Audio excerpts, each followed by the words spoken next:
So my name's Rachel. I'm from Castro Valley. I actually live right around the corner.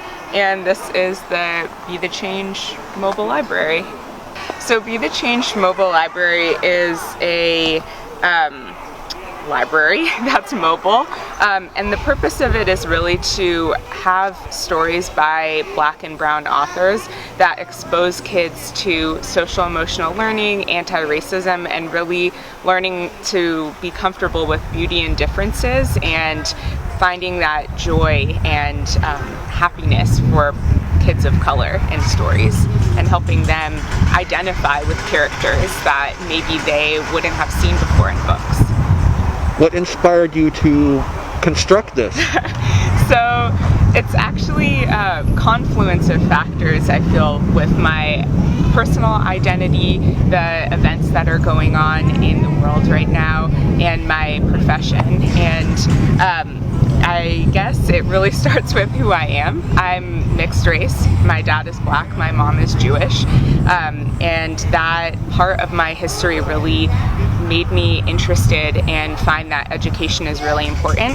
My dad was part of the busing integration program in LAUSD in the 70s, and he really instilled in me that education is truly the one thing that nobody can ever take away from you. And so I went on to college. I studied African American studies and sociology, and I really found myself in that, and it helped me explore my identity in a way that I didn't have the opportunity to when I was a kid because books like this didn't exist. And so I really felt like the way that those intersected was in education, and that was the route that I should go into. So I became an English teacher and really found that stories that teach anti-racism and also uplift the voices of Black and brown youth were really important. I taught in Richmond, and so my school was predominantly Latinx, and I just found that it was important that students saw themselves in what they were reading. And then I became an administrator, and that is still a value that I really hold on to, is making sure that our youth see themselves in what they're reading and feel like they're really being seen and heard. I also got my degree in social work, my master's in social work, so the social emotional aspect of kids reading about themselves, but also learning how to identify their emotions and how to process them is also really important to me, which is part of, the mission of this library. And then the events of what's going on right now with the murders of Breonna Taylor and George Floyd and Ahmaud Arbery, really pushing the conversation about Black Lives Matter to the forefront again. And I really see people trying to find ways to connect and understand what's going on with racism in a way that I haven't seen before.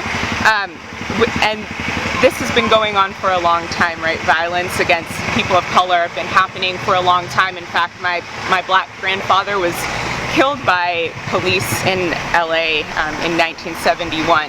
And so this has been happening for hundreds of years. But I was really sort of uplifted and hopeful when I saw how many people started looking for resources and books, and friends were reaching out to me saying, what should I read? And so I saw a lot of books for adults, but I didn't see I hadn't done as much research about books for kids. And as I did, I just saw how much was out there to help kids understand the difficult conversations that are going on. And I also saw a lot of books that uplift the identities and joy of Black and brown youth, and recently read an article in Harper's Bazaar about how important it is that we read literature, fiction by Black authors, because we're more than just the pain and trauma. There's also a lot of joy. And so it all kind of came together, and I talked to my partner, and I was like, I really think that our community in particular could really benefit from seeing these stories and reading these stories. So ultimately, the point of all of that is identities and stories are complex, and they're beautiful, and they really help people understand maybe a different perspective that they hadn't that they hadn't considered before. And so my hope was that kids in our community could come and for kids of color, see themselves in these stories and really be excited and seen. And for white youth, really, hopefully, learn a different perspective, and that will help them research more, ask more questions, make new friends, and really start to consider the world that they live in a different way. We have titles, first of all, for all age ranges, literally from babies, like babies, to older youth, 18, 17. One of the books I'm really excited about that I read last night was Where Are You From? By Yamalee Mendes. And it really explores, I think I identify with this story because people have asked me that before. They ask me, what am I? And this story really appreciates the nuances of where you're from, that you're from your family and traditions and your ancestors, and more than just a country or a specific place.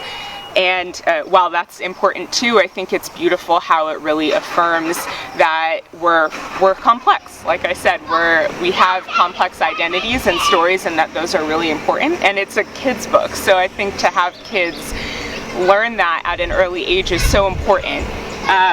There's also a ton of books for older kids.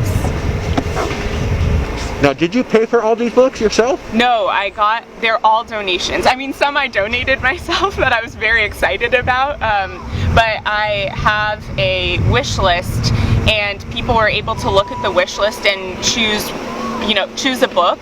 They could either have the book sent directly to me, or maybe there was a title and an independent bookstore that they really wanted to support, and then they have my business address and they were able to send it to me that way. Is there an online link where people can access that? Yeah, so I actually made a Facebook page, and there's a link on the Facebook page to donate books. There's also going to be a link on my website, bethechangelibrary.org, and it's also posted on my Instagram as well. How long will the library be here? The library will be here at least once a month. On the second Saturday of every month it'll be here, third Saturday of every month in Oakland, and just any day in between that I bring it out, or it'll be outside my house. Can people contact you if they'd like it to visit their neighborhood? Yeah, of course. Yes, they can through my Gmail, bethechangelibrary@gmail.com, or any of the other Facebook, social media, Twitter, Instagram, any of those ways.